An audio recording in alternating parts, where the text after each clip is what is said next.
And ladies and gents, we are out here in the wilderness once again. I want to start off by thanking the good Lord for giving me another beautiful day. It's a bit of a scorcher. It's damp out here. The bugs are out in full force, but I'm going to do what I came here to do. Also, shout out to my amazing wife who's at home with 2 toddlers right now, so I can come here and make this happen. So, why a Glock 19X? Well, my first gun 3 years ago was a Taurus G2C, and that was my everyday carry.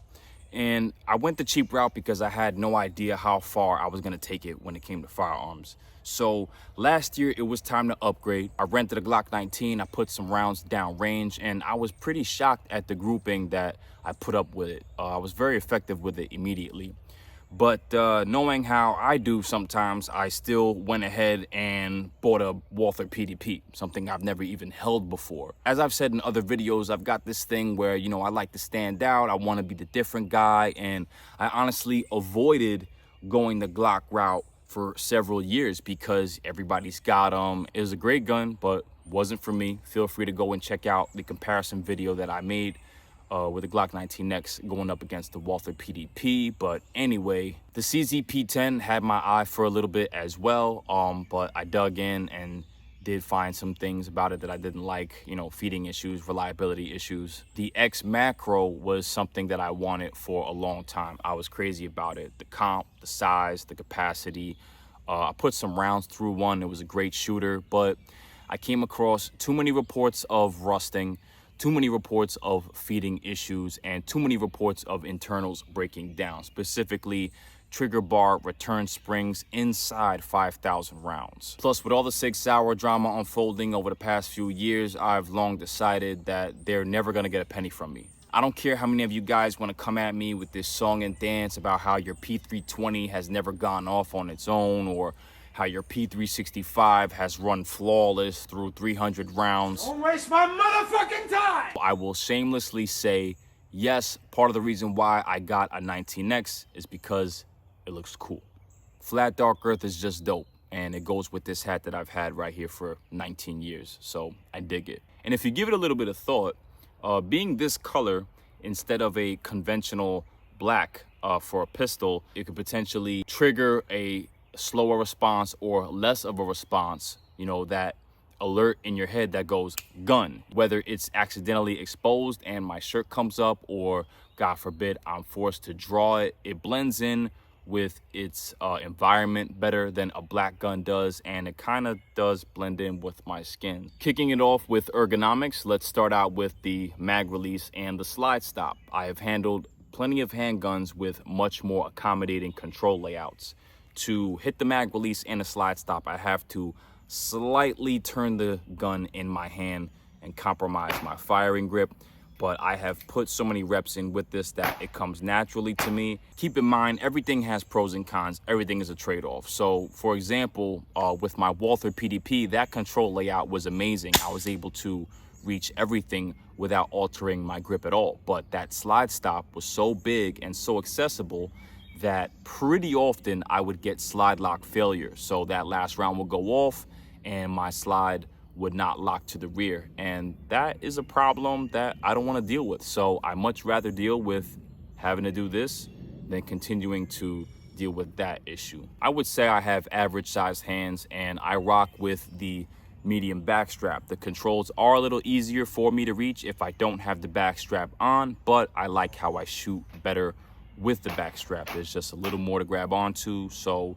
I dig it. The Talon grip was a nice affordable upgrade. I definitely feel the difference in grip. It's not as effective as getting a stippled frame like the Shadow Systems MR920 that I recently got to shoot, but it is certainly more comfortable for concealed carry against the skin. If you're not absolutely obsessed with mitigating printing so you can carry a bigger pistol like I am, don't get this pistol. Go with the 19 or the 43X. Over the past few years, I've experimented with different carry positions, different holsters, altered the style of my clothing slightly. If you're not willing to tweak all those things and go through the whole process of trial and error, then go with a smaller gun. The optic is going to be something to deal with when it comes to printing. And also, when you add a weapon mounted light to your pistol, you are increasing the overall width of your gun and therefore your holster. So that is also something to keep in mind. I was carrying 3 o'clock for a while and I was swearing by it and dumping all over appendix carry because it was so much more comfortable, and it still is. But once I got my hands on a Filster Enigma and paired it up with a holster, I was concealing all this much better than I ever would at 3 o'clock. So I'm an appendix carry guy once again. In the past, I gave it a 6 out of 10 for concealability. Thanks to the Filster Enigma, I'm now bumping it up to a 7. This is my true EDC. I wear this in the summer. I wear this with t-shirts all year round. No EDC rotation. On to the trigger, the oh so much complained about trigger on the internet. When I first got the gun, I rated it at a 6 out of 10, and I've got over 1,000 rounds through it, and it's definitely broken in now. It definitely feels much smoother. It was pretty stiff when I first got it. I'm gonna go ahead and bump it up to a 7 out of 10. Yeah, I get it. These short triggers, you know, like 1911 triggers or PDP triggers, they leave less room for error when it comes to disturbing your sights. But I gotta tell you, putting in the dry fire reps, keeping those iron sights still, keeping that red dot still while I pull my trigger back, I finally gotten to a place where I can do that. So I don't need these short triggers. It's just not necessary for me. Still, there is plenty more room for improvement for me, and that's the route that I want to go. When it comes to self-defense guns, I'm not with swapping out triggers. I'm just not. I know there's the Glock OEM performance trigger, but I'd rather just leave it alone. It's reliable, it's safe, and it is sufficient. It is good enough. I can always be better. There's a very corny mentality out there.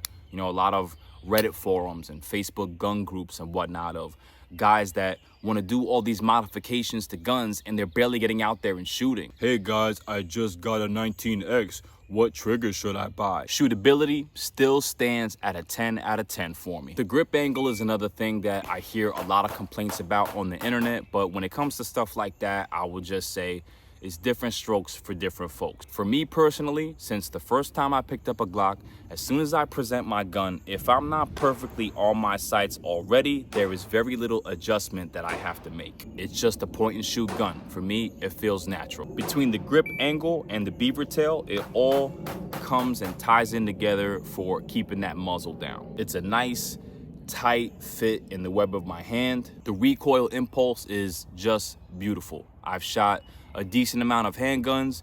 The P320 definitely trails behind.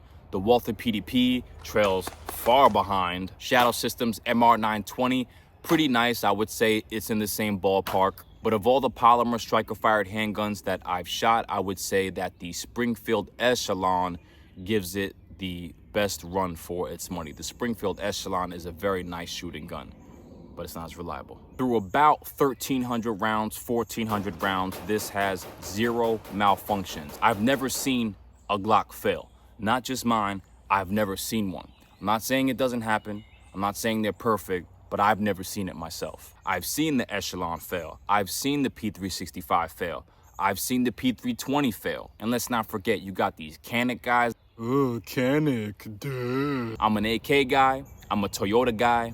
I'm a Glock guy. I like rugged, reliable, durable things that you can beat the shit out of and they just f***ing run. Glocks are not perfect. I have heard of people complaining about malfunctions with Glocks, but pretty much every time that's been the case, these are guys that have swapped triggers out or maybe didn't properly install optic screws. Hollow point, ball point, MagTech, steel case, Federal, doesn't matter. Eats everything, spits it out.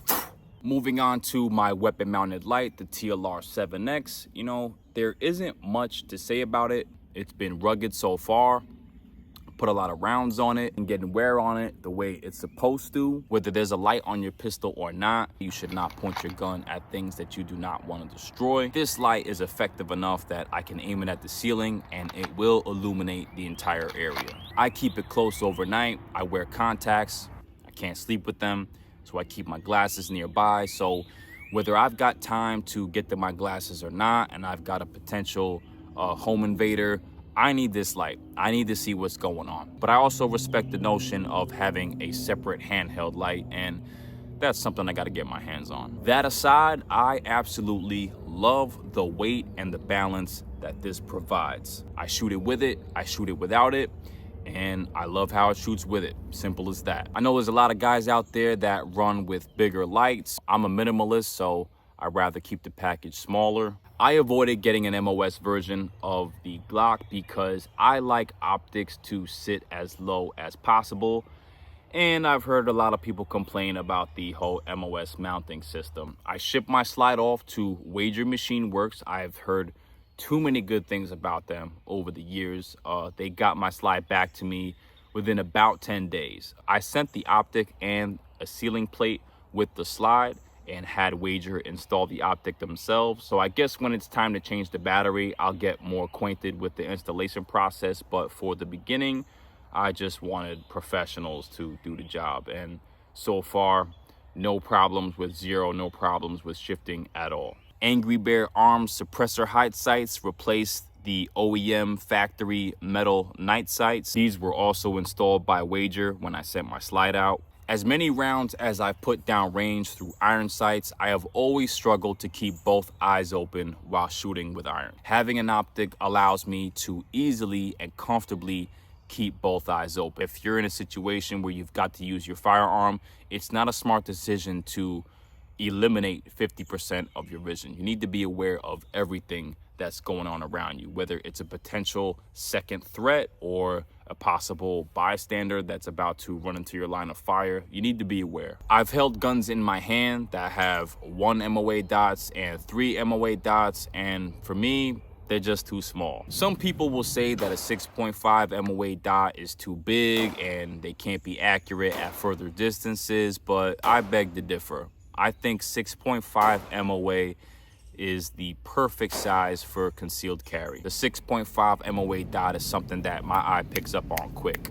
The dot does have adjustable brightness, but so far I've just been keeping it in the auto brightness setting, and it's been appropriate. It's been sufficient. I've heard some people say that the RMR is not good for people with astigmatisms, but I got them in both eyes. One is worse than the other, I forget, but it's super clear and super sharp for me, as long as I'm staying target focused. If I start focusing on the dot, then yeah, it gets blurry. As much as a lot of people might swear by enclosed emitters, they have their issues too. This is pretty relied on by law enforcement throughout the country, so again, I like to go with what's tried and true, rugged and durable. This gun is the gun that I trust my life with. It's my everyday carry.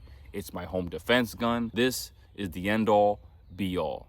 There's a heavy culture nowadays of innovation and features and the new hotness, being what's important. And there's nothing wrong with that. Like I said, the Second Amendment allows us to have fun, but I think it's important as self-defenders to separate that enthusiasm from utility. Have your range toys, have your guns to protect your life. That wraps it up, ladies and gents. I am starving. I've had nothing but black coffee this morning, and I hiked my ass all the way out here, and now I gotta find my way back. So let's hit the road. For you, cause it's gonna I should have put the body, bleed this is some Charlie, and the wolf is last money. And I'm gonna miss everybody. I'm out the eye, looking up to the prior. Can't play the snapper to nip me to say. Please stay purposely, stop it up, bleed, and the blabber, play, could play, who's labus, stable, blabber, to bam to play about 7 days. God is who we play, even though the devil's all up in my face, but we can be safe in my place. But the best bad, but the blab, double blue, set the blabber, whilst the stop with the